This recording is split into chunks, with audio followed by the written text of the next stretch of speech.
Okay, so today we're going to be looking at some of the major muscles in through the neck. So we're going to look at two of the muscles on the back, so splenius capitis and splenius cervicis.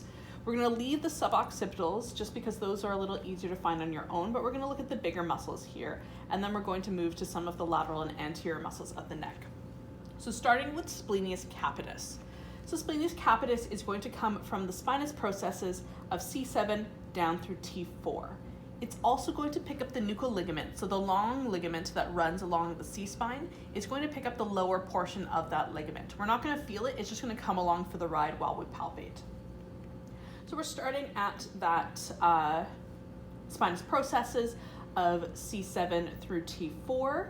Main actions for splenius capitis are going to be extension and lateral flexion, as well as ipsilateral rotation. So it's going to turn the head to the same side that you're working on. Because of kind of the linear pattern of it, because we're coming up towards the mastoid process and the lateral superior nuchal line, we're going to have her do a little bit of capital extension, so just slight tipping back of the head, and then just slight rotation to the same side. Okay, let's get in our area. Okay, if you could tip your head back just a little, and then rotate to the side. So yes, a lot of stuff is going to fire off, but that's okay. We're just gonna run along in that pattern. So once I get to the neck, the one thing about splenius capitis is that it starts to widen as it gets towards the head, versus something like traps, which thins out at its beginning at the neck and head. So I'm gonna come up to the neck and feel for some of the muscles in through the neck. I'm gonna have her tip her head back. I'm gonna first have her look to the opposite side. So that's gonna fire off traps. So this thin one here is going to be trapezius. Okay, now I'm gonna have you look to my side. So there's something a little wider here. That's going to be capitis. So that's gonna be splenius capitis. So I'm gonna follow that muscle and continue my way up till I reach that mastoid process and the superior line. So the superior portion of the nuchal line. Superior nuchal line. So just straight up and then towards the mastoid process and relax. So that's going to be our splenius capitis. Splenius cervicis is going to come from around the same part, but we're going to start a little lower. So now we're going to come from the spinous processes of 3 through 6, and then it's going to go up into the transverse processes of C1 through 3. So cervicis, we're hanging out in the C-spine. So starting from here, again, I'm going to have the same movements. I'm going to have her tip her head back a little bit and then rotate towards my side. And I'm just looking for some muscle tension under my fingers. And relax. And again. And we're coming to that lateral side so that we can get towards those transverse processes and relax. And again. And just finishing off at the transverse processes of 1, 2, and 3, just on that lateral side. So just following muscle tension with the pads of your fingers. We can't pick it up because of all the muscle on top of it. Just following the muscle direction up to the C-spine. And that's gonna be splenius cervicis. I'm gonna have her turn onto her back now and slide down the table. So now we're gonna move into the anterior lateral neck. So the main muscles that we're going to do here are going to be platysma. So platysma, which creates kind of that thin curtain along the anterior chest into the neck. We're going to look at sternocleidomastoid, so going from the sternum and the clavicle up to the mastoid process, and then the scalenes, which are going to sit on the lateral side of the neck. All of the rest of the kind of deeper anterior muscles we're going to leave for now, just because those can be a little harder to reach, and it's better for you to kind of explore that on your own neck. So we're going to start with platysma. So platysma comes from the fascia of the anterior chest and the deltoid, and then it runs up in just like a sheet up and to attach onto the fascia of the mandible, so of the jaw, as well as attaching onto the actual jaw itself, just coming up and into that jaw. The main action of platysma is it creates kind of ridges when you tense your neck muscle. So it's kind of like you're doing like an extreme frown and then clenching your neck, if you could do that for me. So you start to get some of these ridges along the neck. So that's going to be platysma. It's very thin. So relax. I'm going to have you do that again. Okay, and I'm just following that muscle fiber up towards the neck. And again, and then finishing off at the jaw. So you're just following that light fiber up. That's platysma. Nice and easy, just across. So next one is going to be sternocleidomastoid. So sternum, we've got a sternal head. Cleido means clavicle, so we've got a clavicular head. And then we've got a mastoid. So it's coming up to the mastoid process.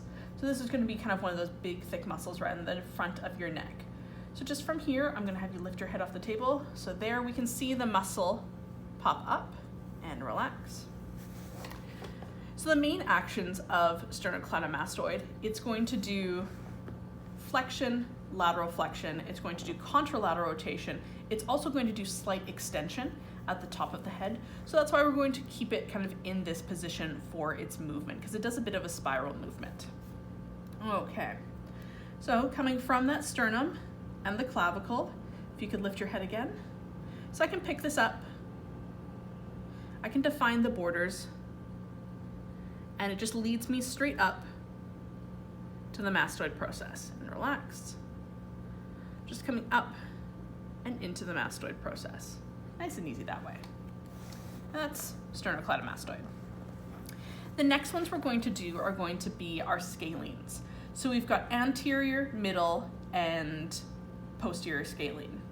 Anterior middle are going to come down and insert onto the first rib, and then posterior scalene is going to insert onto the second rib. We're going to originate throughout the transverse processes of the C-spine. So that's when we're going to have our 36, 27, 57. So 36, so that's going to be our anterior, so that's going to come from the transverse processes of C3 through 6. So coming from that mastoid process, I find 1, 2, and there's transverse process of 3, and that's where my starting point, my origin, is going to be anterior scalene. So I want to make sure I'm on anterior scalene versus, say, a sternocleidomastoid. So I'm going to have her do a sniff. This is going to fire off the movement, which is going to pull up at the ribs. So I'm feeling that movement there. So that's going to tell me that's more of a scalene versus a sternocleidomastoid. The next thing I'm going to have her do is we're going to do lateral flexion. So she's going to bring her head towards her shoulder. Great, and relax. And that's kind of one of the main movements of the scalenes. I'm just going to follow that muscle down towards the first rib on the anterior side. And press in again and relax. So you might not get all the way down to the rib, but as long as you can get kind of deep to the clavicle, you're close enough there. So just going from those transverse processes, following it down towards rib 1.